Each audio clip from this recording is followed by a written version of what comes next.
Hey, what's going on, Atlanta Falcon fans, man? Y'all know who it is, your boy Antoine. Smitty Smith, Smitty Sports Machine. Stopping through right quick as I get ready to prep y'all for the off season, man. I'm gonna start my free agent targets with this one, man, and it just came up. Fake account on Twitter, and I've been raving for this guy and this player, pretty much the last 2 years because I knew it wasn't working out where he's currently employed. But now, no fifth year option, and he's looking to become a free agent. But the reason why I chose this guy, Mr. Neal, is because the Atlanta Falcons have had depth problems at the offensive line for the last 5 years. Yes, that it's been that long that they've had depth issues at the offensive line. But if you look at the makeup of everything, their offensive line, outside of Jake Matthews and Caleb McGarry, it's pretty much time for a rebuild because both of those guys are getting up in age. I think Caleb McGarry is about 31. Jake Matthews is about 34, 35. So when you look at father time on their side, it's not that much. Then Storm Norton. Then you look at Elijah Wilkinson, who took over for Caleb McGarry. Um, I'm just telling y'all, it's to the point where it's pretty much pedestrian. Jack Nelson was supposed to help out, but he was injured for most of the season. Tyrone Wheatley is the other backup. Then you look at the guard position. Kyle Hinton, backup for both spots, right and left guard. Evan Neal can come in right now and be a solidified backup or a spot starter.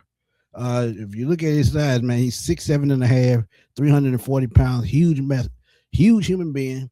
But if you remember when he was doing his pre-draft workouts, they were going viral.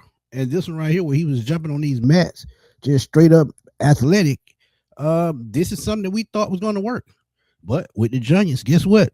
It hadn't worked because he didn't play in 2025 due to a nagging hamstring injury. And the 3 seasons before that, first season, 13 games. Hey, we thought he was that guy, what they drafted him to be. But those next 2 years proved to be something different. You look at the changeover in New York, them drafting Andrew Thomas to take his spot, basically.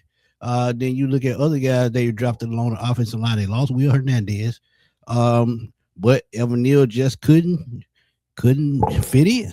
But the reason why I think he fits with the Falcons, one, is the price. You look at his salary, I think he's made, I want to say, a little bit over $8 million the first 3 years of his contract, or 4 years because he still got paid for being injured. But that fifth year option would have been $16.6 million. That's a lot of money to lose out on. So guess what he's going to do this offseason? He's going to work with former Saints All-Pro LaCharles Bentley, see can he fine-tune his game, and see can he, regain his footing in the NFL. And I think a new change of scenery will help with that.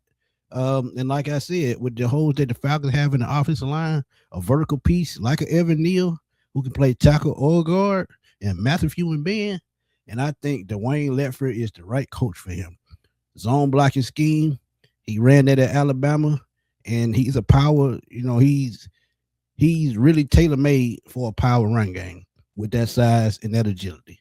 So I think that he can come in under Ledford, get his feet up under him, get some spot starts, and hey, you might even get him for a decent price because I think he'll probably only be 1 year, about $4 million. I think they can do that. And with the way Caleb McGarry and that foot is, he only has 1 more year in Atlanta. Why not try to get the most out of Evan Neal? See, can you get him for a good price if he performs well in that first year and you leave him at right tackle? Hey, you might have your right tackle in the future. But Evan Neal is one of my favorite draft profiles and one of my favorite trade targets over the last couple of years because I just feel like his time in New York did him no justice. I just feel like he did not have the right coaching. But hey, that's up for him to decide at the end of the day. But what y'all think about Evan Neal coming to the Atlanta Falcons as a free agent? I think with the money, with the position need, I think it's an excellent idea. But y'all know what to do, man. Drop those comments. Let's debate. Let's have fun as always, man. Y'all know how we do it on the Sports Machine. This your boy Antoine Smith signing off. I will holler at y'all soon, man. Peace.